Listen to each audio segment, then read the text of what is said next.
എൻ്റെ വീഡിയോസിൽ എപ്പോഴും ഒരു ലത ആൻറ്റീനെ പറ്റി ഞാൻ പറയത്തില്ലേ, കാണിക്കത്തില്ലേ? അപ്പോൾ ഇന്ന് നമ്മൾ ലത ആൻറ്റിയുടെ ഒരു ചെറിയൊരു ഇൻ്റർവ്യൂ ചെയ്യാവണേ. ഹായ് പറഞ്ഞേ. ഹായ്, കേൾക്കുന്നുണ്ടോ? യെസ്, കേൾക്കുന്നുണ്ടാവും.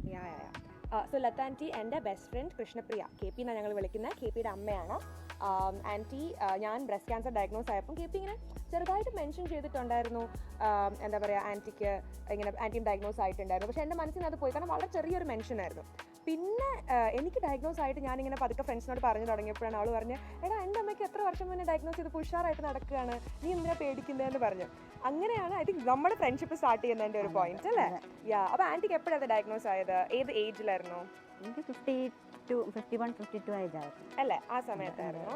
ഓക്കെ. ആൻറ്റി വർക്ക് ചെയ്യായിരുന്നല്ലേ? അപ്പോൾ ആൻറ്റി ഞാൻ അവിടെ കണ്ണൂർ പയ്യന്നൂർ എന്ന് പറഞ്ഞ സ്ഥലത്ത് ഒരു സബ് ഓഫീസിൽ ADLO ആയിട്ട് വർക്ക് ചെയ്തുകൊണ്ടിരിക്കുന്ന സമയത്തായിരുന്നു. അപ്പോൾ അവിടെ ഒരു ഹോസ്റ്റലാണ് ഞാൻ നിന്നുകൊണ്ടിരുന്നത്. ഓക്കെ. അപ്പോൾ അവിടെ നിന്ന് ഫുഡ്, ഭക്ഷണം, പിന്നെ മരുന്ന്, ഇതൊക്കെ ബുദ്ധിമുട്ടായിരുന്നു. അപ്പോൾ ഞാൻ ഒരു ഷുഗർ പേഷ്യൻ്റാണ്. അപ്പോൾ എനിക്ക് ഇൻസുലിൻ എടുക്കേണ്ട ആവശ്യമുണ്ടായിരുന്നു.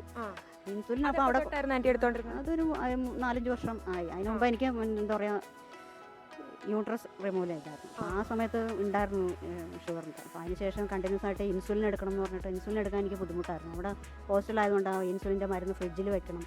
അങ്ങനെയൊക്കെ വന്നു കഴിഞ്ഞപ്പോൾ അവിടുത്തെ ഫുഡും ശരിയല്ല. അങ്ങനെയൊക്കെ വന്നു കഴിഞ്ഞപ്പോൾ ഞാൻ ഇൻസുലിൻ ഒഴിവാക്കി കഴിഞ്ഞപ്പോഴാണ് എനിക്കിതിനെപ്പറ്റി കൂടുതൽ ഇങ്ങനെ ഒരു വേദനയും ബുദ്ധിമുട്ടൊക്കെ വന്നു. അപ്പോൾ എൻ്റെ കൂടെ റൂമിലൊരു പെൺകുട്ടി ഉണ്ടായിരുന്നു, അവൾ നേഴ്സായിരുന്നു. അപ്പോൾ അവളാണ് പറഞ്ഞത്, ആൻറ്റി കൊണ്ടേ കാണിക്കുക എന്ന് പറഞ്ഞിട്ട് തൊട്ടടുത്തൊരു ഹോസ്പിറ്റലുണ്ടായിരുന്നു. അവിടെ കൊണ്ടേ കാണിച്ചപ്പോൾ ഡോക്ടറും പറഞ്ഞു, കുഴപ്പമൊന്നുമില്ല, പേടിക്കൊന്നും വേണ്ട, കൂടെ ആരെങ്കിലും ഉണ്ടോ എന്ന് വെച്ചാൽ പറഞ്ഞു, ഇല്ല, ആരും വന്നിട്ടില്ല, ഞാൻ ഇവിടെ ഹോസ്റ്റലിലാണ് നിൽക്കുന്നത്. അപ്പോൾ ഒരു കാര്യം ചെയ്യും മാഡം, പിന്നെ നാട്ടിൽ ചെന്നിട്ട് ആരെങ്കിലുമൊക്കെ കൂട്ടിയിട്ട് അവിടെ ഏതെങ്കിലും ഹോസ്പിറ്റലിൽ കാണിക്കും, പേടിക്കൊന്നും വേണ്ട. അത് കേട്ടപ്പോഴേ എനിക്ക് മനസ്സിലായി. ആദ്യം എവിടെ കാണിച്ചത്? അവിടെ അടുത്ത് തന്നെ ദേവി ഹോസ്പിറ്റലാണ് കാണിച്ചത്. അവിടെ ഒരു ഗൈനക്കോളജിയാണ് കാണിച്ചത് ആദ്യം, ഇത് എന്താണെന്ന് അറിയാൻ വേണ്ടി. അപ്പോൾ അവർ പറഞ്ഞു ആദ്യം ഇത് ബയോപ്സി ചെയ്യണം എന്ന് പറഞ്ഞിട്ട് ക്യാൻസർ ഡിറ്റക്ഷൻ സെൻ്റർ ഉണ്ട്. അപ്പോൾ അവിടെ പോയി അവിടെ നിന്നാണ് ബയോപ്സി ചെയ്തപ്പോഴാണ് ഇത് ആണെന്ന് അറിഞ്ഞത്. പക്ഷേ ഇത് എടുത്തതിന് ശേഷം ഞാൻ ജോലിക്ക് പോയി.